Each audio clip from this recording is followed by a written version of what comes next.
आइए दोस्तों, आपको एक बहुत ही रुचिकर कहानी सुनाता हूँ। आपने महाभारत में विदुर जी का नाम सुना होगा और आप जरूर ये सोचते होंगे कि सारे योद्धाओं ने महाभारत में अपना भाग लिया, लेकिन विदुर जी ने युद्ध नहीं किया।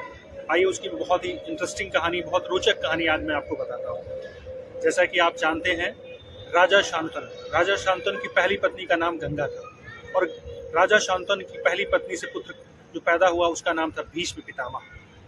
और राजा शांतनु ने दूसरी शादी करी सत्यवती से काफी बेहद प्रेम करते थे और सत्यवती की पिता ने उनसे एक शर्त रखी थी कि आप शादी तो आप मेरी बेटी से कर रहे हैं, लेकिन मेरी बेटी से उत्पन्न हुए पुत्र को ही आप राजा बनाएंगे।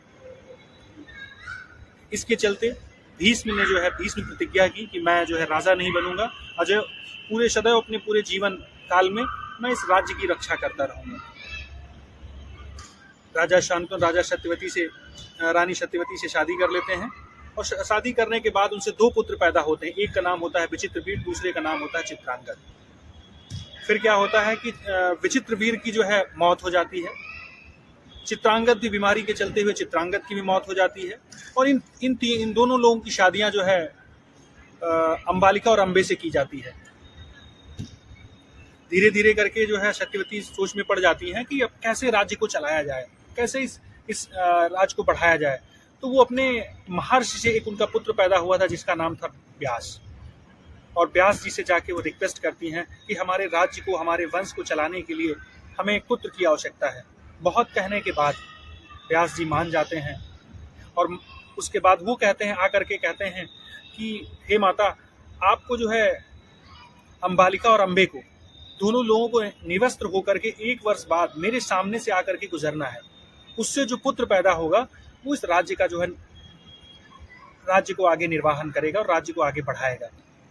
माता सत्यवती वैसे ही करती हैं और धीरे धीरे कुछ समय बीतता है और उसके बाद जब एक वेद व्यास जी आते हैं और उसके सामने से अंबालिका जी गुजरती हैं। अंबालिका जी जब गुजरती हैं तो वो सामने से गुजरने के बाद उनकी व्यास जी को जटाओं में देखती हैं और उसके देखने में काफी भयानक स्वरूप था व्यास जी का उस समय। उसको देख करके वो डर जाती हैं और अपनी आंखें बंद कर लेती हैं। तो आंखें बंद कर लेती हैं। उस तत्पश्चात वो आकर के व्यास जी कहते हैं सत्यवती से, अपनी माता जी से कहते हैं कि माता, पुत्र तो बहुत बलशाली पैदा होगा, लेकिन वो आंख से अंधा होगा, क्योंकि इन्होंने मेरे सामने से गुजरते समय आंखें बंद कर ली थी। फिर उसके बाद क्या होता है, सत्यवती जी अपनी दूसरी बहू को भेजती हैं और वो भी जाकर के सामने से जाकर के गुजरती हैं व्यास जी के। फिर वो भी थोड़ा सा सामने से गुजरते समय थोड़ा सा सहम जाती है और डर जाती है, और डरने की वजह से राजा जब पांडु का जन्म होता है तो पांडु भी काफी बीमारियों से ग्रसित होते हैं।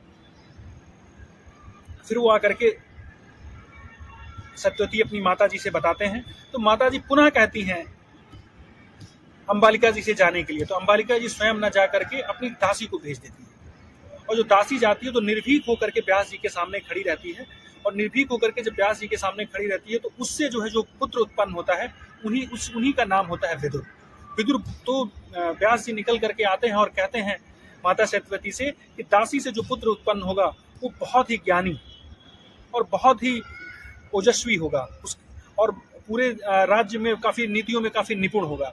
उससे जो पुत्र पैदा होता है उसी का नाम विदुर रखा जाता है। इन सब के चलते धीरे धीरे जब राजकाल बढ़ता जाता है और धीरे धीरे जब समय बीतता जाता है तो धृतराष्ट्र के पुत्र के रूप में दुर्योधन का जन्म होता है और उधर पांडु पुत्र पैदा होते हैं।